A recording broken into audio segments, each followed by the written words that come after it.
Château Rouge, Maman Zando, Gambela.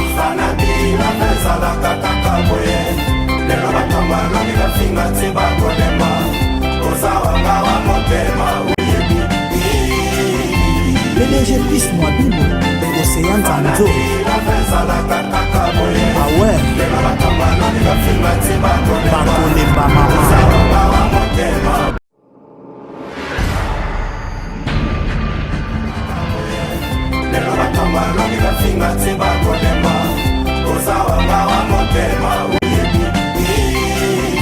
PDG Piste Mouabine, Océan Tanzo.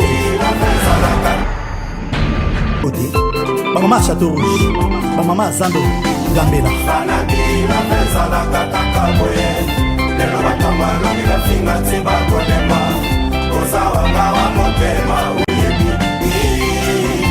PDG Piste Mouabine, Océan Tanzo.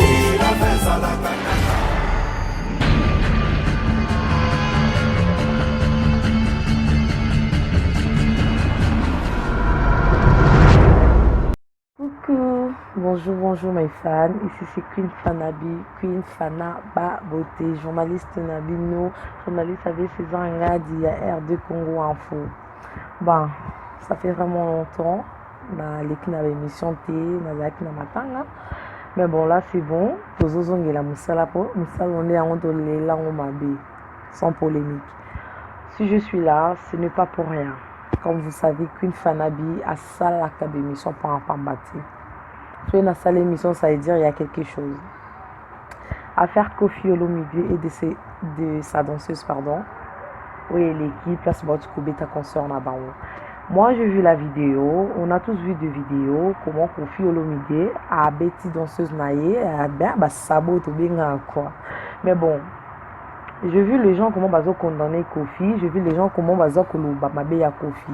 Vous savez, tout juge a kakaté bêtement. D'abord, il faut que bakali camboran de juger.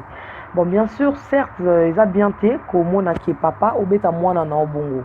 Parce que déjà, étant que Kofi a déjà papa et danseuse, tout le monde est long. En plus de ça, deuxièmement, employé aux un endroit à bêta travailler na oti. Aux a vraiment un droit à ta moukiti. Mais après, tu as vraiment où il est quitté. Moi personnellement, je n'ai pas jugé ni Kofi, ni jugé danseuse naïe. Parce que nous, on n'était pas là. Bino nanga, tozala ki kunate, poto eba o elekaki. Nzambe mutayebi o elekaki, pena ba témoin o bazala ki wana ba yebi nini o elekaki ba membre ya quartier lantin, ba danseuse, ba musicien so bazala ki yebi o nini elekaki. Je sais, nazo kabatazo lo ba o Cindy, les affaires Cindy apparemment danseuse ande ko sona Cindy. On ne sait pas du tout. Nayebi ke Zairwa nzambe beaucoup ya dans beaucoup ya makamno faisait ya mokili to bengaka beaucoup ya jugement livre na biso ya mokili ono to sala na mokili nzamba lobaki ape na mona lokwa nzamba pesa ngo na maboka za yorwa abina mutu yo mozo beaucoup juger bato banda ko condamner bato pesa raison pe pesa tort na posa yorwa pe non dirait récupérer beaucoup ana donc yemo apesa na mutu raison yemo mutu apesa na mutu tort yemo mutu azo condamner pe mutu ndenge zala or ce n'est pas ça. Avant qu'on condamne un mot, il faut que bakabit ya likam, surtout ba biso ba média, on ne peut pas directement condamner bêtement. Parce que je ne crois pas un homme comme Kofi. Donc na maye le Kofi azanango na ndenge ka to yebeli Kofi. Bon, je sais pas na muki o na moyebeli na ndimi na ngateke akoki ko beta mutu sans raison. Non, faut pour kozala zoba o beta mutu, même moi-même je peux pas. Ndega nanga journaliste mo to lo banana biso te parce que moi na nga apprendre mutu te na le bisa à tout le monde. Admettons na lo banana film moko boité na média, maman to ko une place mo beta ko no ke mabinanga non, c'est que pena vraiment il y a quelque chose pour moi na gena Queen Abundi. Mais je sais qu'il y a quoi arriver dans côté. Bref, to jija aboité.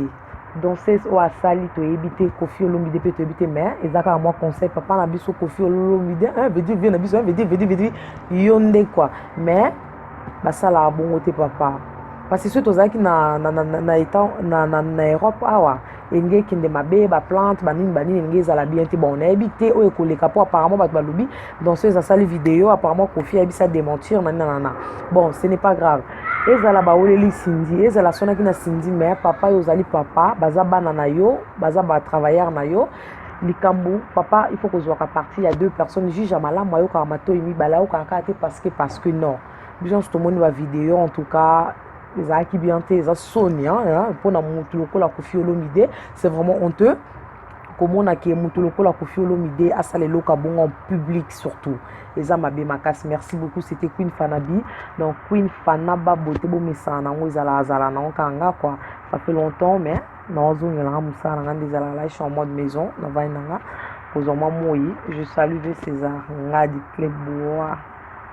Bisous à ma fille chérie Jefana, à mon fils David. Je vous aime, maman vous aime énormément. Bisous. Bientôt sur le terrain. Bye.